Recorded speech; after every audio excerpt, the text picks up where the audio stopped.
You just paid $200 for what seemed like a decent flight. 30 minutes in, and suddenly your knees are pressed against the seat in front of you. The person next to you keeps bumping elbows, and you're thinking, why did I even book this? Here's the thing. That wasn't bad luck. It was a choice. Picking the right airline isn't about being picky. It's about knowing some airlines spend money to make your flight comfortable, while others spend it on squeezing more seats into the cabin. And at our age, comfort isn't a luxury, it's a necessity. Today, I'm breaking down 9 airlines, showing you which ones are truly worth your money and which ones will leave you regretting your booking. And trust me, by the end, the best option is probably not who you'd expect. Section 1. Airlines to skip. Here's the reality. You look at fares and see $180 versus $320, and your brain says, why would I spend double? But after speaking with travelers over 50, here's what I learned. The cheapest ticket is rarely the best deal if it means spending hours cramped, uncomfortable, and frustrated. So here's what I actually considered. Not just the price or the fancy marketing, but the things that really matter to us. Will you actually arrive on time? Will your body survive the journey without unnecessary strain? Will the crew treat you like a human being? Some airlines check all the boxes. Others, let's just say, they're ones you'll want to avoid entirely. Let's start with the ones that absolutely don't deserve a spot on your booking list. Number 1. Ryanair. You spot a flight for €9. €9! At first you think, this is insane, I'm booking it. Then you reach the checkout page and suddenly it jumps to €65. That's Ryanair in a nutshell. And honestly, I respect their honesty. They're not hiding anything. They just make you pay for absolutely everything. Your carry-on bag can cost anywhere from €10 to €25. Checked luggage adds €12 to €25. And if you want a seat that isn't squeezed in the middle, that's another €5 to €15. The worst part? The seats are tiny. On newer planes, there's only about 28 inches of legroom, which basically means your knees are pressing against the seat in front of you.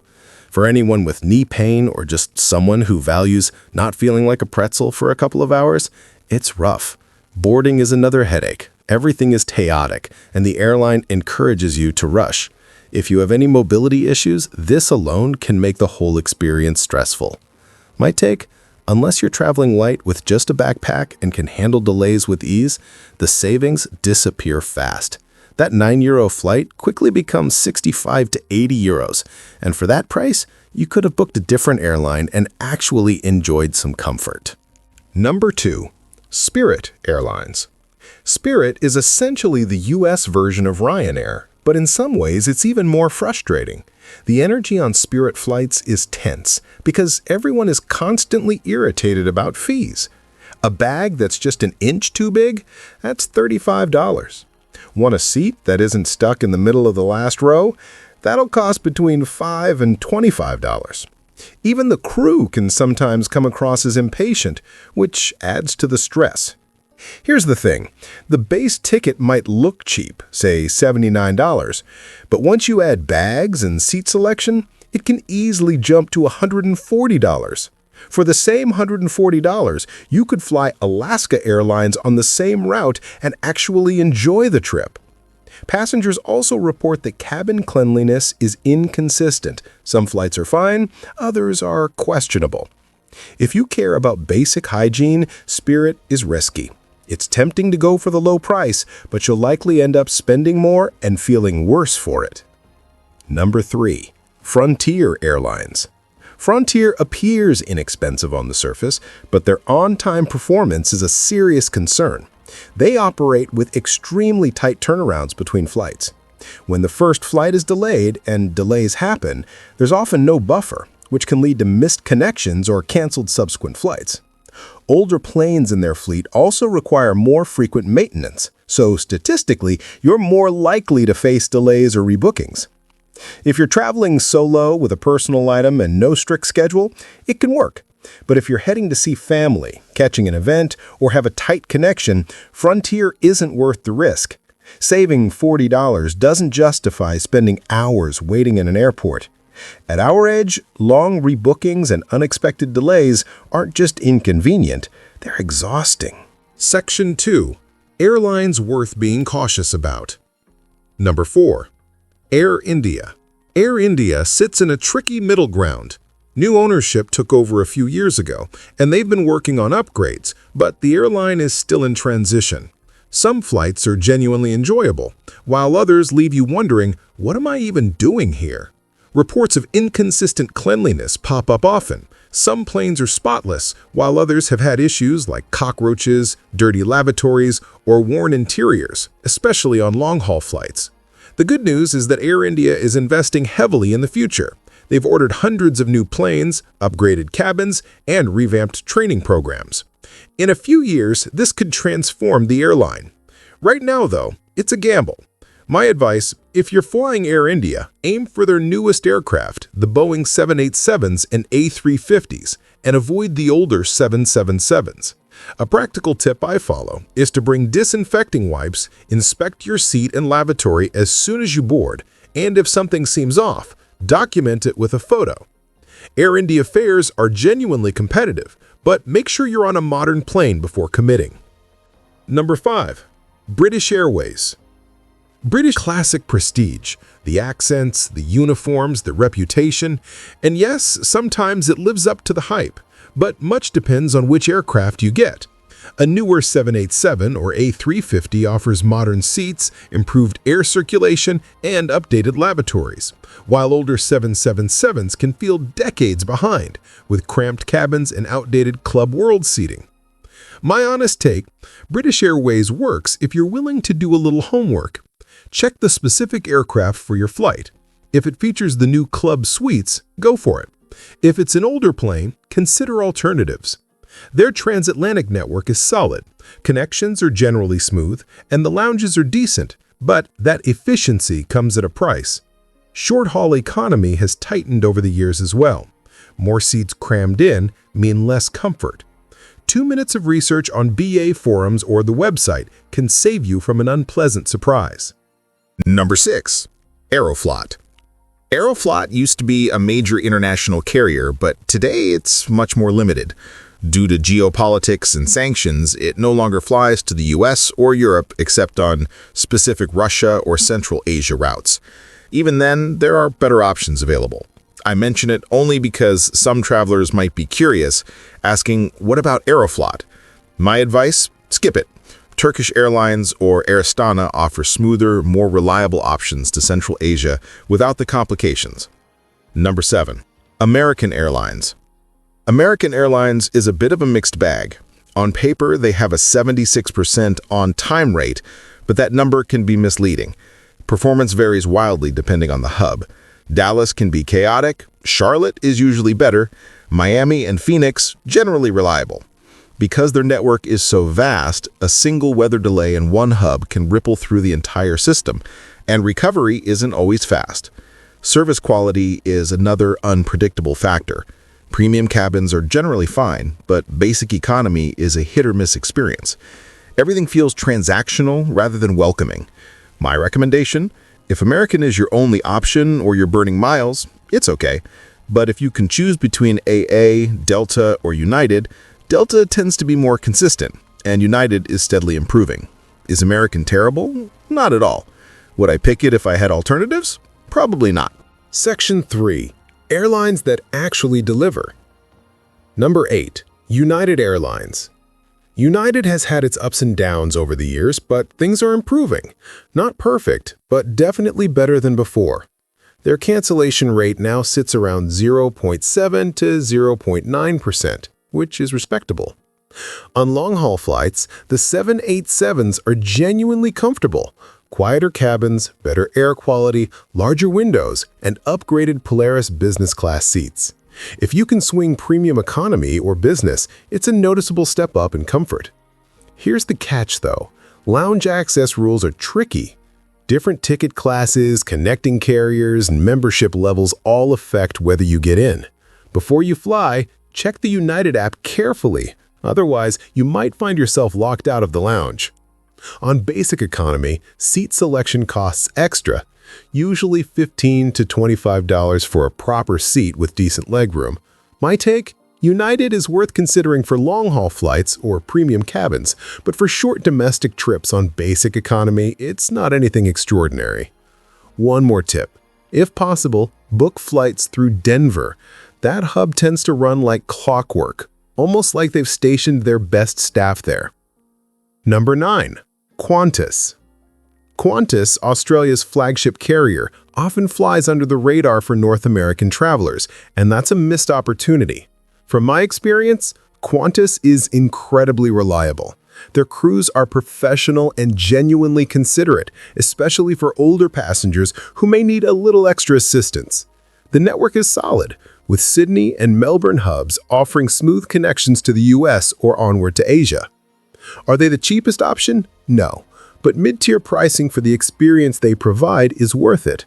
Flights run on time, connections are generally seamless, and they respect your time, the kind of thing that matters far more than saving a few dollars. If you're planning a trip to Australia or using it as a transit point for Asia, Qantas is an airline you should definitely have on your radar. Number 10. Lufthansa. Lufthansa has had some labor disruptions recently, like strikes in 2025, but that's par for the course with major European carriers. What stands out is what they do well. Their hubs. Frankfurt and Munich operate with Swiss watch precision. Connections are fast, signage is clear, and navigating these large airports is surprisingly stress-free. Their newer aircraft have been getting cabin upgrades, offering more privacy, better seating, and modern amenities. Older planes are still in circulation, and onboard food quality can vary, but overall, Lufthansa is a solid choice for transatlantic travel. My advice? If your route allows, connect through Frankfurt rather than London or Paris. It usually means shorter waits, smoother transfers, and less airport chaos. Number 11. JetBlue. JetBlue is my top pick for domestic US travel if they fly your route. Why? Legroom. JetBlue's standard seat pitch is 32 to 34 inches. Most other airlines hover around 31 to 32 inches. It doesn't sound like much, but after a few hours, your knees aren't jammed and you actually have space to stretch. Every seat comes with a screen, Wi-Fi works reliably, and snacks are free. It may not sound revolutionary, but compared to Spirit or Frontier, it feels like a completely different planet. The catch? Seat selection isn't free. You'll pay $5 to $25 depending on how early you book. Budget for it or grab your seat early while it's cheaper. Route limitations exist too. JetBlue primarily serves the East Coast, Florida, the Caribbean, and the West Coast.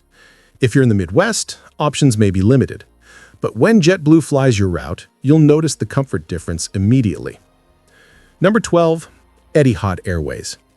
Etihad sits comfortably between Emirates and Qatar Airways in terms of service. It's usually cheaper than both, but maintains nearly the same level of quality. Their newer fleet, including 787s and A350s, means low cabin pressure, better humidity, and quieter cabins. Long-haul flights feel noticeably easier on the body. Service is professional, consistent, and no corners are cut. Abu Dhabi's hub is modern, easy to navigate, and efficient. Trade-offs exist. Their network isn't as extensive as Emirates, and carry-on rules are strict. Just one bag, no separate personal item. Seat selection and Wi-Fi are extra, around $15 to $30. My recommendation? Book long-haul flights on a 787 or A350, allow reasonable connection time in Abu Dhabi, and enjoy a premium feel without the premium price. For Asia or Europe, Etihad delivers a high-end experience for less. Number 13. Cathay Pacific. Cathay Pacific has mastered the art of service over decades, and it shows. From check-in to landing, the crew anticipates your needs, not in a fake way, but genuinely. Their lounges in Hong Kong, like the Pier and the Wing, are destinations themselves, with noodle bars, comfortable seating, and spaces designed for relaxation. If you have an hour in Hong Kong, spend it there. It's worth it. Food isn't just edible, it's crafted by international chefs. Cabins are modern, crews are highly trained, and the overall experience feels respectful and polished. Pricing is mid-tier, neither cheap nor outrageously expensive, but for the quality you receive, it's genuinely worth it. If you're flying North America to Asia or connecting through Hong Kong, Cathay Pacific transforms travel from a chore into a genuinely pleasant experience. Number 14. Japan Airlines, JAL. Japan Airlines is seriously underrated. Most people only consider it for trips to Tokyo, but that's a mistake. Every aspect of the experience is thoughtful. Seats are comfortable with good padding and headrests that actually support your neck. Little touches, cup holders, AC outlets, aren't accidental, they're deliberate. Service is consistently high, lavatories are cleaned frequently, and Wi-Fi actually works. The entertainment system blends international and Japanese content seamlessly. Boarding is surprisingly fast and organized, even on full flights. It's almost like watching a choreographed dance. JAL primarily flies West Coast to Asia routes, including San Francisco and Los Angeles to Tokyo, with connections to Southeast Asia. If you're traveling this path, JAL should be on your radar.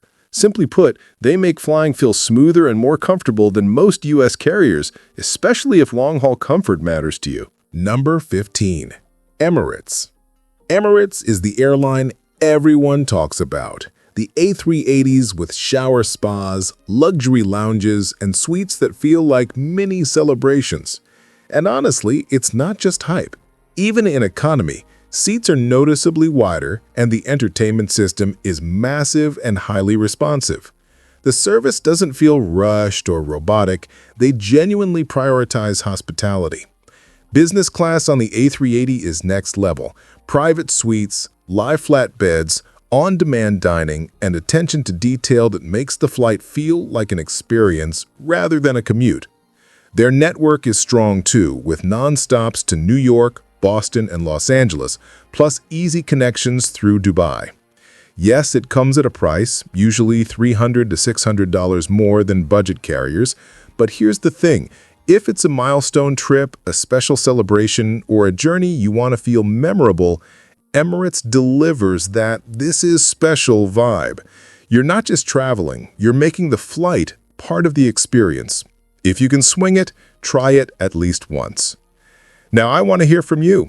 Which airline are you flying next? Or have you flown one of these and had an experience wildly different from what I described? Drop a comment below. I read every single one, and your insight might save someone else from a rough flight. Thanks for watching, and I'll see you in the next one.